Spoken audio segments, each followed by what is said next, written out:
is now when we want to know, somebody also normally used to know that, how would I know that Allah has accepted my fast or not? If you want to know that did Allah really accept our fast or not, then the answer is very simple, that if you still have the feelings and you still have the urge to pray, urge to fast, urge to read Quran, this means Allah has accepted your ibadah and your heart is willing to do that, your mind is willing to do that, and Allah is giving you more opportunity to do good, more opportunity to continue what you were doing in the month of Ramadan. So this is the answer, that if you were worshipping Allah subhanahu wa ta'ala sincerely in the month of Ramadan, then after the Ramadan you will still continue.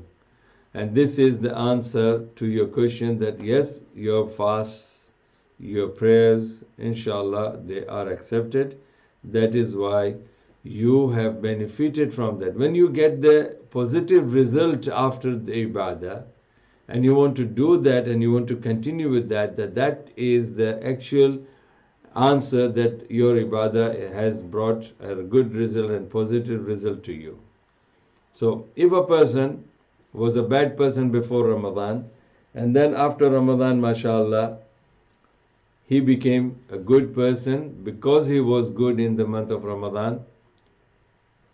He stopped everything, every haram in the month of Ramadan. He stopped every, bad things that normally he used to do before Ramadan. And in the month of Ramadan, his eyes were fasting, his mouth was fasting, his hands were fasting, his thinking was positive, and his actions and limbs and all that he used to do, they were all fasting, means abstaining from haram. This is the meaning of fasting, of this every part that I mentioned. Abstaining from haram is called fasting.